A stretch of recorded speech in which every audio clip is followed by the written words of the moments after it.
നമസ്കാരം. Weekly trend സെറ്റേഴ്സിലേക്ക് സ്വാഗതം. ആഗോള അനിശ്ചിതാവസ്ഥകളും വിദേശ നിക്ഷേപകരുടെ തുടർച്ചയായ പിൻവാങ്ങലും അദാനി ആഘാതവും വേട്ടയാടിയ ആഭ്യന്തര വിപണി ആഴ്ചയിലെ അവസാന ദിനത്തിൽ ശക്തമായ ഉയർത്തെഴുന്നേൽപ്പിനാണ് സാക്ഷ്യം വഹിച്ചത്. മഹാരാഷ്ട്ര, ജാർഖണ്ഡ് നിയമസഭാ തെരഞ്ഞെടുപ്പുകളിലെ എക്സിറ്റ് പോൾ ഫലങ്ങളിൽ ബി.ജെ.പി. നേതൃത്വത്തിലുള്ള സഖ്യങ്ങൾക്ക് മുൻതൂക്കം പ്രവചിച്ചത് വിപണിയുടെ കുതിപ്പിന് ആക്കം കൂട്ടി. 7 ആഴ്ചയായി തുടർന്ന കറക്ഷന് ശേഷമാണ് വിപണി റിക്കവറി മോഡിലേക്ക് തിരിച്ചെത്തിയ സൂചന നൽകുന്നത്. വെള്ളിയാഴ്ച മാത്രം സെൻസെക്സ് 2000 പോയിന്റോളമാണ് ഉയർന്നത്.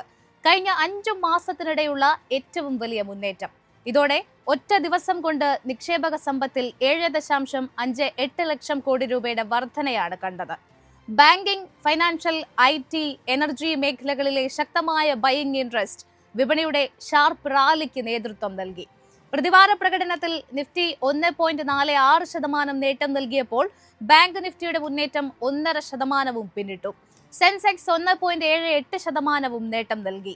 6%-ലധികം റെക്കോർഡ് നേട്ടം നൽകി സൂചികകളിൽ താരമായത് റിയൽറ്റിയാണ്. ഇതോടെ 6 മാസത്തിനിടെയുള്ള ഏറ്റവും വലിയ ഏകദിന നേട്ടത്തിലേക്കാണ് സൂചിക കുതിച്ചു കയറിയത്. 2.82% മുന്നേറ്റം നടത്തിയ ഓട്ടോ മേഖലയും 1.5%-ലധികം നേട്ടത്തോടെ IT, FMCG സൂചികകളും കരുത്ത് തെളിയിച്ചു. പ്രോഫിറ്റ് ബുക്കിംഗിൽ കാലിടറിയ എനർജി, മീഡിയ സൂചികകൾ 1.5%-ലധികം ഇടിവിലേക്കും നീങ്ങി. അനുകൂലമായ തൊഴിൽ ഡാറ്റകളും എൻവിഡിയയുടെ പാദഫലങ്ങളും റഷ്യൻ ഉക്രൈൻ യുദ്ധത്തിലെ പുതിയ വഴിത്തിരിവുകളുമായിരുന്നു പോയ വാരം US വിപണികളെ സ്വാധീനിച്ചത്. പ്രതിവാര പ്രകടനം വിലയിരുത്തുമ്പോൾ ഡൗ ജോൺസ് 1.96% നേട്ടം രേഖപ്പെടുത്തിയപ്പോൾ S&P 500 1.68% നേട്ടവുമാണ് റിപ്പോർട്ട് ചെയ്തത്. നാസ്ഡക് 100 0.01% ഫ്ളാറ്റായും അവസാനിച്ചു. 4 ട്രേഡിംഗ് ദിനങ്ങൾ മാത്രമുള്ള വീക്കിലേക്കാണ് അമേരിക്കൻ സൂചികകൾ കടക്കുന്നത്. അടുത്ത വാരം നവംബർ 26 വരുന്ന ന്യൂ ഹോം സെയിൽസ് ഡേറ്റയാണ് US സൂചികകളെ സ്വാധീനിക്കുന്ന ആദ്യ ഡേറ്റകളിലൊന്ന്. എക്സിസ്റ്റിംഗ് ഹോം സെയിൽസ് ഡാറ്റയ്ക്ക് മുൻപായി വരുന്ന ഡേറ്റ എന്ന നിലയിൽ സൂചികകളിൽ വലിയ സ്വാധീനം ചെലുത്തുന്നു. റിയൽ എസ്റ്റേറ്റ് മേഖലയുടെ ഗതി വിലയിരുത്താൻ ഈ ഡാറ്റകൾ നിക്ഷേപകരെ സഹായിക്കും. അന്ന് തന്നെ റിപ്പോർട്ട് ചെയ്യുന്ന FOMC മീറ്റിംഗ് മിനിറ്റ്സും വിപണി ശ്രദ്ധയാകർഷിക്കും. ട്രംപ് അധികാരത്തിലെത്തുമ്പോൾ സർക്കാർ ചെലവുകൾ വർദ്ധിക്കുമെന്നാണ് പ്രതീക്ഷിക്കുന്നത്. ഈ സാഹചര്യത്തിൽ പണപ്പെരുപ്പ ഭീഷണി അമേരിക്കൻ സമ്പദ് വ്യവസ്ഥയിൽ വർദ്ധിക്കുമെന്നും അതുകൊണ്ട് തന്നെ മുൻപ് പ്രതീക്ഷിച്ചതുപോലെ റേറ്റ് കട്ട് ഉണ്ടാകില്ല എന്നാണ് ഇപ്പോഴുള്ള അനുമാനം. ഇതുമായി ബന്ധപ്പെട്ട എന്തെങ്കിലും സൂചനകൾ മിനിറ്റ്സിൽ ഉണ്ടോ എന്നതായിരിക്കും വിപണി ഉറ്റുനോക്കുക. അന്ന് തന്നെ വരുന്ന CB കൺസ്യൂമർ കോൺഫിഡൻസ് ഡേറ്റയും വിപണി ശ്രദ്ധ ആകർഷിക്കും. നവംബർ 27 വരുന്ന PCE core PCE price index ആണ് അടുത്ത വാരം വിപണിയുടെ ഗതിയെ നിർണ്ണയിക്കുക. 2.7% സെപ്റ്റംബറിലെ കോർ PCE പ്രൈസ് ഇൻഡെക്സ് 2.7%. 2% ഫെഡിന്റെ ടാർഗറ്റ്. 2% എത്തിയില്ല എങ്കിൽ ഫെഡ് റേറ്റ് കട്ട് ചെയ്യുന്നതിന്റെ ആക്കം കുറയ്ക്കും. ഒപ്പം അന്ന് തന്നെ വരുന്ന 3ാം പാദ GDP അനുമാനങ്ങൾ കൂടി പ്രസിദ്ധീകരിക്കുന്നതോടെ US സമ്പദ് വ്യവസ്ഥയുടെ ഗതി നിക്ഷേപകർക്ക് മനസ്സിലാക്കാം. അന്നേ ദിവസം പ്രസിദ്ധീകരിക്കുന്ന ഡ്യൂറബിൾ ഗുഡ്സ് ഓർഡർ ഡാറ്റയും നിക്ഷേപക ശ്രദ്ധ ആകർഷിക്കും. ശക്തമായ ഡാറ്റയാണ് വരുന്നതെങ്കിൽ US ഇക്കണോമി ശക്തമാണെന്ന സൂചനയാണ് നൽകുന്നത്. ഇത് അമേരിക്കൻ സൂചികകളെ ഉത്തേജിപ്പിക്കാം. പ്രതീക്ഷകൾക്കൊത്തുയരാത്ത നിർമ്മാണ സർവീസ് രംഗത്തെ PMI കണക്കുകളായിരുന്നു വന്നതെങ്കിലും യൂറോപ്യൻ സൂചികകളിൽ ബൈയിങ് ഇൻട്രസ്റ്റ് കാണാമായിരുന്നു. പ്രതിവാര പ്രകടനം നോക്കുമ്പോൾ ഫുഡ്സെ 100 2.46% നേട്ടം രേഖപ്പെടുത്തിയപ്പോൾ ഡാക് സൂചിക 0.58% നേട്ടമാണ് റിപ്പോർട്ട് ചെയ്തിരിക്കുന്നത്. അതേസമയം CAC 40 0.2% നേരിയ ഇടിവാണ് രേഖപ്പെടുത്തിയത്. നവംബറിലെ അവസാന വാരത്തിലേക്ക് കടക്കുമ്പോൾ പ്രധാന CPI കണക്കുകളാണ് യൂറോപ്യൻ സൂചികകളെ കാത്തിരിക്കുന്നത്. നവംബർ 28 വരുന്ന ജർമ്മനിയുടെ CPI കണക്കുകളാണ് അതിൽ ആദ്യം. തുടർന്ന് 29 ജർമ്മനിയുടെ റീറ്റെയിൽ സെയിൽസ്, നവംബറിലെ തൊഴിലില്ലായ്മ കണക്കുകളും വിപണി ശ്രദ്ധയാകർഷിക്കും. ഈ ഡാറ്റകളോടെ യൂറോപ്പിലെ ഏറ്റവും വലിയ സമ്പദ് വ്യവസ്ഥയുടെ ചിത്രം നിക്ഷേപകർക്ക് മനസ്സിലാകും. അന്ന് തന്നെ ഫ്രാൻസ്, യൂറോസോൺ എന്നിവയുടെ CPI കണക്കുകളും എത്തും.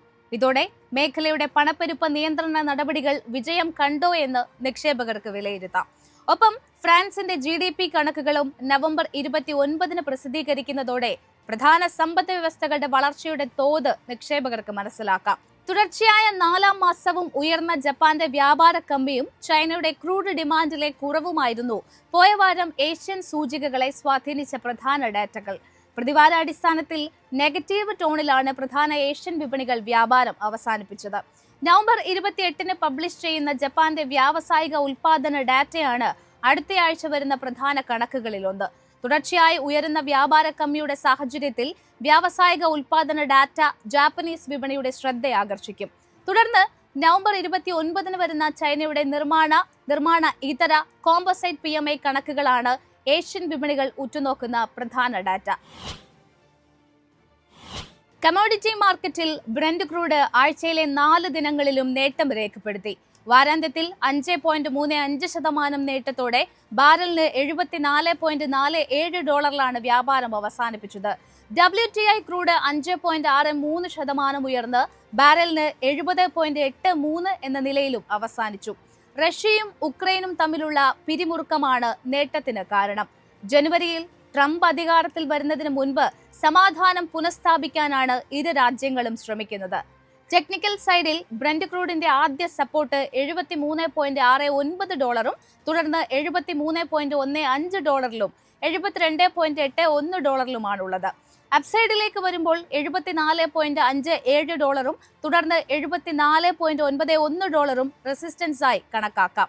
WTI ക്രൂഡിനെ സംബന്ധിച്ച ആദ്യ റെസിസ്റ്റൻസ് 100-ഡേ SMA ലെവലായ $72.77, തുടർന്ന് 200-ഡേ SMA ലെവലായ $76.45 റെസിസ്റ്റൻസ് മേഖലകളായി പരിഗണിക്കാം. സപ്പോർട്ട് ലെവലായി $64.75 പരിഗണിക്കാം. തുടർന്ന് 2023-ലെ ഏറ്റവും താഴ്ന്ന നിലയായ $64.38 വരെ പോയേക്കാം. തുടർച്ചയായ 3 വാരത്തിലെ ഇടിവിന് ശേഷം സ്വർണ്ണവിലയിൽ നേട്ടം രേഖപ്പെടുത്തി. ആഴ്ചയിലുടനീളം ബുള്ളിഷ് മൊമെന്റമായിരുന്നു സ്വർണത്തിൽ കണ്ടത്. വാരാന്ത്യത്തിൽ 5.97% നേട്ടത്തോടുകൂടി ട്രോയ് ഔൺസിന് $2715.8 എന്ന നിലയിലാണ് വ്യാപാരം അവസാനിപ്പിച്ചത്. റഷ്യ ഉക്രൈൻ തമ്മിലുള്ള സംഘർഷം സേഫ് ഹെവനിലേക്കുള്ള നിക്ഷേപം വർദ്ധിപ്പിച്ചതാണ് സ്വർണത്തിന്റെ നേട്ടത്തിന് ആക്കം കൂട്ടിയത്.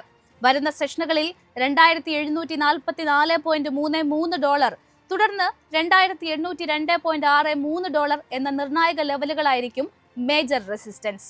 2655.14 എന്ന ലെവലിൽ ആദ്യ സപ്പോർട്ട് പരിഗണിക്കാം. ഈ ലെവൽ ബ്രേക്ക് ചെയ്താൽ $2641.19, തുടർന്ന് $2631.99 സപ്പോർട്ട് കണക്കാക്കാം. കരുത്താർജിക്കുന്ന ഡോളറും വിദേശ നിക്ഷേപകരുടെ പണം പിൻവലിക്കലും രൂപയ്ക്ക് വെല്ലുവിളി ഉയർത്തി. എക്കാലത്തെയും താഴ്ന്ന ലെവലായ 84.52 രൂപയിലേക്ക് നയിച്ചു. ഉയർന്നു വരുന്ന ക്രൂഡ് വില രൂപയെ കൂടുതൽ വിൽപ്പനാ സമ്മർദ്ദത്തിൽ ആഴ്ത്തിയിട്ടുണ്ട്. വാരാന്ത്യത്തിൽ ഒരു ഫ്ലാറ്റ് നോട്ടിൽ 84.4 എന്ന ലെവലിലാണ് വ്യാപാരം അവസാനിപ്പിച്ചത്. 84.5 രൂപയിലാണ് വരുമാഴ്ചയിൽ രൂപയുടെ ഇമ്മീഡിയറ്റ് സപ്പോർട്ട് ഉള്ളത്. തുടർന്ന് 85 രൂപ എന്ന സൈക്കോളജിക്കൽ ലെവലും സപ്പോർട്ടായി കണക്കാക്കാം. മറുവശത്ത് 84.36 രൂപയിൽ ആദ്യ റെസിസ്റ്റൻസ് പരിഗണിക്കാം. ഇത് മറികടക്കാൻ സാധിച്ചാൽ 84, 83.9 രൂപ എന്ന റേഞ്ചിലും റെസിസ്റ്റൻസ് പ്രതീക്ഷിക്കാം. പോയ വാരത്തിൽ FIIയുടെ ഭാഗത്തു നിന്നും നെറ്റ് സെല്ലിംഗ് ആണ് ഉണ്ടായത്. FII 13,264.1 കോടി രൂപയുടെ സെല്ലിംഗ് നടത്തിയപ്പോൾ DII 13,518.7 കോടിയുടെ ബൈയിങ്ങും നടത്തിയിട്ടുണ്ട്. മാക്രോ തലത്തിൽ പോയ വാരം HSBC manufacturing PMI, service PMI കണക്കുകളായിരുന്നു പുറത്തുവന്നത്. മാനുഫാക്ചറിംഗ് PMI 57.5-ൽ നിന്നും 57.3 ആയി. സർവീസ് PMI 58.5-ൽ നിന്നും 59.2 വർദ്ധിച്ചിട്ടുണ്ട്. വരുന്ന വാരം ആദ്യമായി വരുന്ന macro data M3 money supply കണക്കുകളാണ്. നവംബർ 27 ബുധനാഴ്ചയാണ് ഈ ഡാറ്റ വരുന്നത്. നവംബർ 14-ന് വന്ന കണക്കുകൾ പ്രകാരം മണി സപ്ലൈ 11.2% രേഖപ്പെടുത്തിയിരുന്നു. തുടർന്ന് വെള്ളിയാഴ്ച ഇന്ത്യയുടെ ധനക്കമ്മി കണക്കുകളും അറിയാം. ഏപ്രിൽ മുതൽ സെപ്റ്റംബർ വരെയുള്ള കാലയളവിൽ ഫിസ്ക്കൽ ഡെഫിസിറ്റ് 4.75 ട്രില്യൺ രൂപയായി. നടപ്പ് സാമ്പത്തിക വർഷത്തിന്റെ ആദ്യ 6 മാസങ്ങൾ പിന്നിടുമ്പോൾ ടാക്സ് റെസീറ്റ്സ് 12.65 ട്രില്യൺ രൂപയാണ് രേഖപ്പെടുത്തിയിരിക്കുന്നത്. അന്ന് തന്നെ വരുന്ന GDP കണക്കുകളും നിർണായകമാകും. പ്രതികൂലമായ കാലാവസ്ഥ, ദുർബലമായ കോർപ്പറേറ്റ് ഫലങ്ങൾ, മ്യൂട്ടഡായ റൂറൽ കൺസംഷൻ മുതലായ കാര്യങ്ങൾ കൊണ്ട് GDPയിൽ നേരിയ കുറവ് രേഖപ്പെടുത്തിയേക്കാം എന്നാണ് വിലയിരുത്തൽ. ഒന്നാം പാദത്തിൽ 6.7% രേഖപ്പെടുത്തിയിരുന്നു. എന്നാൽ ഈ പാദത്തിൽ 6.9% ആയേക്കാം എന്നാണ് വിലയിരുത്തുന്നത്. ഡെപ്പോസിറ്റ് ഗ്രോത്ത് കണക്കുകളും അന്ത്യ ദിവസമാണ് അറിയാൻ സാധിക്കുക. നവംബർ 15 വന്ന കണക്കുകൾ പ്രകാരം 11.8% ഡെപ്പോസിറ്റ് വളർച്ച. ഇന്ത്യയുടെ ഇൻഫ്രാസ്ട്രക്ചർ ഔട്ട്പുട്ട് കണക്കുകളാണ് മറ്റൊരു ഡാറ്റ. ഓഗസ്റ്റിൽ കനത്ത ഇടിവുണ്ടായ ഇൻഫ്രാസ്ട്രക്ചർ ഔട്ട്പുട്ട് സെപ്റ്റംബറിൽ 2% ഉയർന്നു. കോൾ ഉൽപാദനം 2.6% മുന്നേറ്റം രേഖപ്പെടുത്തിയപ്പോൾ വൈദ്യുതി ഉൽപാദനത്തിൽ 0.5% ഇടിവാണ് ഉണ്ടായത്. ഈ ഡാറ്റകൾക്ക് പുറമെ പതിവ് പോലെ ഫോറക്സ് റിസർവ് കണക്കുകളും അറിയാം. നവംബർ 15 അവസാനിച്ച വാരത്തിൽ ഇന്ത്യയുടെ കരുതൽ ശേഖരം വീണ്ടും കുറവ് രേഖപ്പെടുത്തി. തുടർച്ചയായ 7ാം ആഴ്ചയാണ് റിസർവ് കുറയുന്നത്. ഇത്തവണ $17.8 ബില്യൺ കുറഞ്ഞ് 4 മാസത്തെ താഴ്ന്ന നിലയായ $657.89 ബില്യൺ കോർപ്പറേറ്റ് തലത്തിൽ ഡിസംബർ 1 വരുന്ന ഓട്ടോ സെയിൽസ് കണക്കുകളും ഓട്ടോ ഓഹരികൾക്ക് നിർണായകമാകും. ഫെസ്റ്റീവ് സീസൺ തുടരുന്ന സാഹചര്യത്തിൽ മേഖലയിലെ ഡിമാൻഡ് എത്രത്തോളം മെച്ചപ്പെട്ടു എന്നത് ഡാറ്റകളിൽ നിന്ന് വ്യക്തമാകും. IPO മാർക്കറ്റിൽ വരുന്ന വാരം വരാനിരിക്കുന്നത് എൻവിറോ ഇൻഫ്ര എഞ്ചിനീയേഴ്സ് ലിമിറ്റഡിന്റെ IPOയാണ്. ഗവൺമെന്റ് ഏജൻസീസിന് വേണ്ടിയുള്ള വേസ്റ്റ് വാട്ടർ ട്രീറ്റ്മെന്റ് പ്ലാന്റ്സിന്റെയും വാട്ടർ സപ്ലൈ പ്രോജക്ടിന്റെയും designing, building, operation and maintenance എന്നിവയാണ് കമ്പനി ശ്രദ്ധ കേന്ദ്രീകരിച്ചിരിക്കുന്നത്. 650.43 കോടി രൂപ സമാഹരിക്കാൻ ഒരുങ്ങുന്ന IPOയുടെ പ്രൈസ് ബാൻഡ് $140 മുതൽ $148 വരെയാണ് നിശ്ചയിച്ചിരിക്കുന്നത്. നവംബർ 22 ഇഷ്യൂ ആരംഭിച്ച് IPO ക്ലോസ് ചെയ്യുന്നത് 26 നവംബർ 29 എൻവിറോ ഇൻഫ്ര എഞ്ചിനീയേഴ്സ് എക്സ്ചേഞ്ചുകളിൽ ലിസ്റ്റ് ചെയ്യും.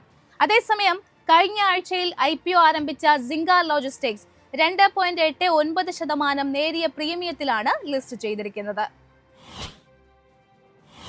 അവസാന ട്രേഡിംഗ് സെഷനിൽ DIIകളുടെ ശക്തമായ തിരിച്ചുവരവാണ് കണ്ടത്.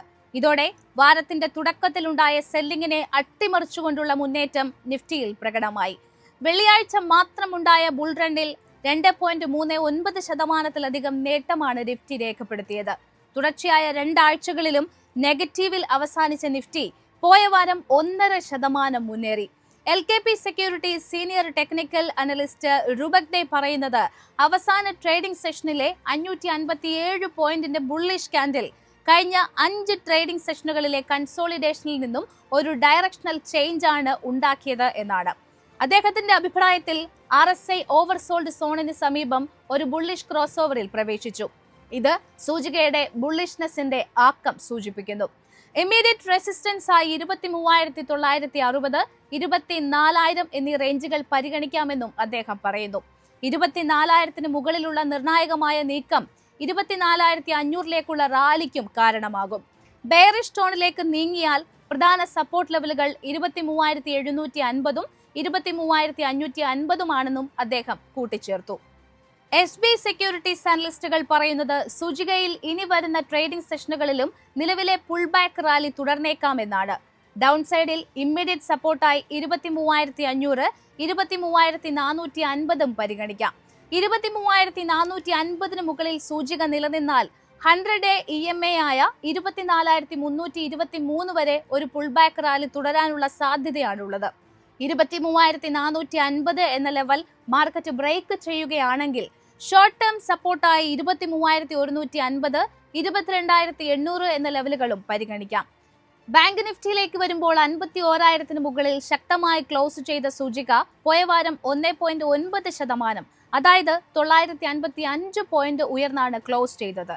സൂചിക 50,980 നിലനിർത്തിയാൽ റാലി 51,500, 52,000 ലെവൽ വരെ എത്തിയേക്കാം. അതിനാൽ ഷോർട്ട് ടേമിൽ ബൈ ഓൺ ഡിപ്പ് സ്ട്രാറ്റജി സ്വീകരിക്കാമെന്നാണ് അസിത് സി മേത്ത ഇൻവെസ്റ്റ്മെന്റിലെ technical and derivative research analyst Rishikesh Yadave പറയുന്നത്. ആഴ്ചയിലെ അവസാന ദിനം കരുത്താർജിച്ച നിഫ്റ്റി വരും വാരത്തിലും മൊമെന്റം നിലനിർത്തുമോ എന്നതാകും നിക്ഷേപകർ അടുത്ത വാരം പ്രധാനമായും ഉറ്റുനോക്കുക.